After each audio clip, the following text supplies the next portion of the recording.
नमस्कार विद्यार्थी मित्रांनो, आज आपण व्हर्च्युअल मेसेज याविषयी माहिती घेणार आहोत.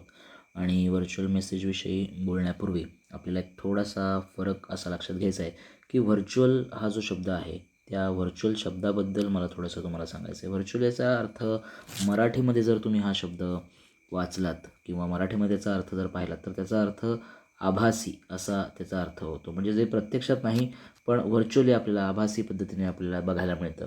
म्हणजे उदाहरणार्थ आपण मेसेंजरवरती मेसेज पाठवतो, व्हॉट्सॲप, ईमेल, फेसबुक, इंस्टाग्राम याच्यावरती मेसेज पाठवतो. ते सगळे मेसेजेस खरं म्हणजे व्हर्च्युअल मेसेजमध्ये आले पाहिजेत. पण आपल्याला 12वीच्या बोर्डाच्या परीक्षेमध्ये किंवा 12वीच्या बोर्डाच्या सिलेबसमध्ये जे आहे त्या व्हर्च्युअल मेसेजमध्ये तो खरं तर व्हर्च्युअल म्हणण्यापेक्षा तो रिटर्न मेसेज होईल. लिखित स्वरूपाचा तो मेसेज आपल्याला बनवायचा आहे.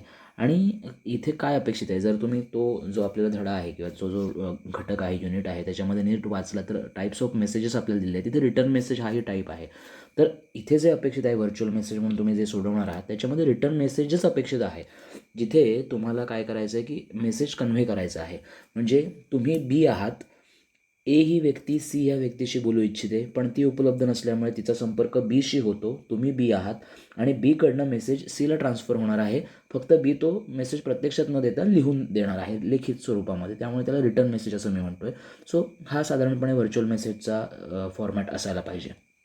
काय काय अपेक्षित आहे व्हर्च्युअल मेसेजमध्ये? पहिलं म्हणजे लहान, स्पष्ट आणि मुद्देसूद असे तुमचे जो मेसेज तुम्ही लिहिणार आहात तो लहान असला पाहिजे, स्पष्ट आणि मुद्देसूद असायला पाहिजे.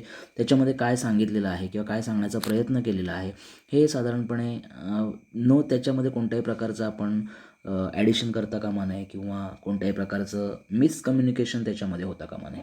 दुसरं आहे ते म्हणजे अनावश्यक माहिती जी आहे ती टाळायची आहे. अनावश्यक माहिती आपल्याला बिलकुल नको आहे. ते टाळायचे आपल्याला, जेणेकरून मेसेज कन्वे करण्यामध्ये, संदेशचं संप्रेषण करण्यामध्ये कुठल्याही प्रकारची अडचण येणार नाही. तिसरं आहे वेळ, ठिकाण, कारण आपल्याला आवर्जून लिहायचं. सुरुवात करतानाच आपण तारीख लिहिणार आहोत, वेळ लिहिणार आहोत आणि कोणाला उद्देशून तो मेसेज लिहायचा आहे तेही आपण लिहिणार आहोत. आणि स्वतःचं मत आपल्याला त्या ठिकाणी लिहिणं अपेक्षित नाही. जो मेसेज तुम्हाला सांगितलेला आहे तो तसाच्या तसा तुम्ही पुढे कन्वे करणार आहात. त्यामुळे स्वतःचं मत लिहिणं अपेक्षित नाही. आणि ग्रामर, जो कुठल्याही रायटिंग स्किलचा जो आत्मा आहे तो म्हणजे ग्रामर, जे आवश्यकच आहे, ज्याच्याकडे आपल्याला लक्ष द्यायचं आहे. आणि पुढचा महत्त्वाचा मुद्दा आहे तो म्हणजे डायरेक्ट स्पीचचा वापर आपल्याला करायचा नाही आहे. आपल्याला इनडायरेक्ट स्पीचमध्येच लिहायचं आहे. कारण इनडायरेक्ट स्पीचमध्ये लिहित असताना आपण जे काही बदल आपल्याला करायचे आहेत त्यानुसार ती वाक्य बनवायची आहेत. उदाहरणार्थ एक इनडायरेक्ट स्पीचचं आपण जर वाक्य बघितलं की समजा असं म्हटलं आहे की ही सेड, त्याच्यामध्ये आय वॉन्ट वॉटर असं वाक्य आहे. असं आपण आपल्या उदाहरणासाठी घेऊया. आणि I want water, he said I want water असं हे वाक्य आहे. आणि ह्या वाक्याचं समजा हे डायरेक्ट आहे कारण इन्व्हर्टेड कॉमामध्ये ही या व्यक्तीने जे म्हटलं आहे ते डायरेक्ट सांगितलं आहे. आता याचं इनडायरेक्ट करताना आपण काय करायचं आहे तर ही सेड दॅट असं म्हणायचं आहे. दॅटने ही वाक्य आपल्याला जोडायचं आहे. इन्व्हर्टेड कॉमा काढायचे आहेत. हा जो आय आपण वापरला आहे तो आय हा हीसाठी वापरला आहे. म्हणजे तो म्हणतो आहे मला पाणी हवं आहे. So he said that he. आणि नेहमी इन्व्हर्टेड कॉमाच्या आतला जो आहे त्याचा आपल्याला पास्ट टेन्स करायचं आहे. वॉन्टचं सिम्पल पास्ट होईल वॉन्टेड, ही वॉन्टेड आणि शेवटला येईल water, he wanted water. So he said I want water, he said that he wanted water. So हे तुमचं झालं इनडायरेक्ट स्पीच. अशा प्रकारे व्हर्च्युअल मेसेज लिहित असताना सुद्धा तुम्हाला इनडायरेक्ट स्पीचचा वापर करायचा आहे. इनडायरेक्ट स्पीचसाठीचा वेगळा व्हिडिओ आपल्या चॅनलवरती अवेलेबल आहे, त्याचा तुम्ही वापर जरूर करा आणि इनडायरेक्ट स्पीचसाठीचा सराव तुम्ही करू शकता.